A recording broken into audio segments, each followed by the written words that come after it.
Hello everyone, welcome back to a mini blogs. তো সকালবেলা উঠে পড়েছি। চলো ফ্রেশ হয়ে নেব। তার আগে বিছানাপত্র গুছিয়ে দিয়ে জামা কাপড়গুলো ওয়াশিং মেশিনে পুরে দেবো কাচার জন্য। তারপরে গিয়ে মুখ ধোবো, মুখ টুক ধুয়ে চা খাবো। তো চলো। আর আঙুলে কী হয়েছে, ছাল দেখা যাচ্ছে। আর কী হয়েছে, প্রেসার কুকারটা কালকে ধুতে গেছি, প্রেসার কুকারের গায়ে একটা তার ছিল, তারের জল দিয়ে যে মাজা হয় সেই তার একটা লেগেছিলো, ওইটাতেই কেটে গেছে। রক্ত বেরোয়নি এটাই যা, কিন্তু কেটে রয়েছে। ওটাতে একটু অস্বস্তি হচ্ছে, এটাই যা। তো আমার ড্রেস চেঞ্জ করা কমপ্লিট। এখন আমি কোথায় এসেছি বুঝতে পারছো তো? ব্যাকগ্রাউন্ড দেখে নিশ্চয়ই বুঝতে পারছো।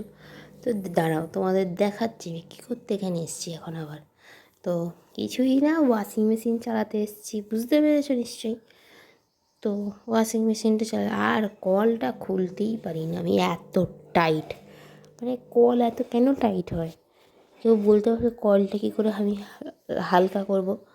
মানে কল এত টাইট খুলতেই পারি না এক সময়। তো যাই হোক, ওয়াশিং মেশিন তো চালু করে দিলাম। তো ওয়াশিং মেশিন তো আমার এখানে চালু করা হয়ে গেছে। আর এখন আমি চলে এসেছি ঘরে। তো ড্রেস চেঞ্জ করা হয়ে গেছে, বিছানা তোলা হয়নি। তার কারণ হচ্ছে এটাই যে মা এসেছিলো, বললো 2 ঘন্টা লাগবে ওয়াশিং মেশিন, আগে ওয়াশিং মেশিন কর তারপরে বিছানা গুছোবি, কোনো সমস্যা নেই।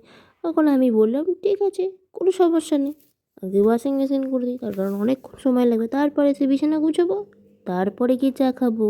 হা হা হা হা। আমার চোখে ঠান্ডা লেগে গেছে, কী আর করবো, চোখ খুলতে পারছি না। তো সরি সবাইকে, আমার আর ভালো লাগিল।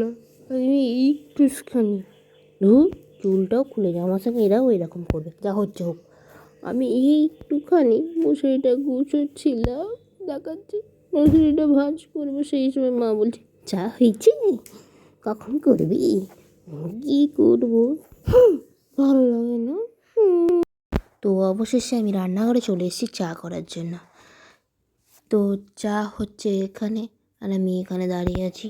আমার আর ভালো লাগে না, কাজকর্ম করে সেই চা করতে আসতেই হয়েছে। দিদি থাকলে আর এরকম হতো না, ভালো লাগে না। তো চা হয়ে গেছে কমপ্লিট, চা ঢেলে রেখে দিয়েছি কাপে। মা আর আসে না, দেখো মাকে দেখো, এদিক ওদিক ঘুরে যাচ্ছে, কী ভাবছে আর হাসছে, আমাকে বলছে কী হচ্ছে। তো চা ফা খাওয়া হয়ে গেছে, রান্নার সরঞ্জাম তৈরি করা হচ্ছে। ডাল বসিয়ে দিয়েছি, আর এখানে ডাঁটা আলু আর সব এসব হচ্ছে। আর ডাঁটা কাটতে কাটতে আমার হাল খারাপ হয়ে যাচ্ছে। আঙুলটা দেখবে, শুধু আমার বুড়ো আঙুলটা দেখবে তোমরা, বাঁ হাতের বুড়ো আঙুলটা তোমরা দেখলে অবাক হয়ে যাবে। যদি ফোনের মধ্যে দেখা দেয় তাহলে দেখাচ্ছি, অপেক্ষা করো তোমরা। আর আমি ডাঁটা এরকম করে কেন কাটছি বলছি, আমাদের বঁটিতে প্রচুর ধার, তো সেহেতু আমি এরকম করেই কাটছি আস্তে আস্তে। জানি টাইম লাগবে, কী আর করব। ডাঁটা কাটতে কাটতে আমার হাল খারাপ হয়েছে, এই দেখো আঙুল, বুঝতে পারছো কেমন একদিকটা কালো হয়েছে? তো এই রকমই হচ্ছে, কী আর করব। যাই হোক, কাটছি। আবার ধরে ধরে কাটতে হবে আমাকে, পুরো বডিটাকে আমি ধরেছি, ধরে ধরে কাটছি, তার কারণ ধার তো। আর ডাঁটাটা কী হয়েছে, ফ্রিজে ছিল তো শক্ত, আরও বেশি শক্ত হয়েছে। দিদি কেটে রেখে দিয়েছিল 2 দিন আগে, ডাঁটাটা ওগুলো শিরগুলো বাদ দিতে পারে না।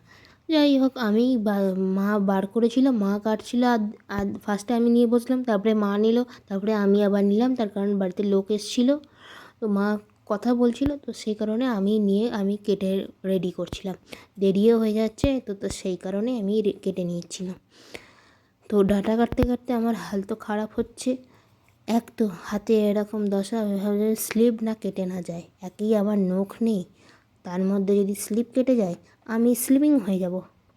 তো ফাইনালি আমার ডাঁটা কাটা হয়ে গেছে, এখানে ডাঁটা সিম কেটে রাখা আছে, আর এখানে হচ্ছে লঙ্কা রেখে দিয়েছি ফোড়নের জন্য। তো খাবার দাবার হয়ে এসছে, বাবাকে খাবার দিয়ে দিয়েছি, আর এখানে আমার আর মায়ের জন্য খাবার রেডি আছে। তো এটা হচ্ছে কুলের চাটনি। তো আমি আর মা এখন খাবার খাবো। তো খেয়ে দিয়ে এদিক ওদিক দেখবো কী করা যায়, মা আমাকে ডেকেই যাচ্ছে। তো মিনি ব্লগস আজকের এখানেই এন্ড করছি, দেখাবে নেক্সট মিনি ব্লগসে। টাটা এভরিওয়ান, ভালো থেকো, সুস্থ থেকো।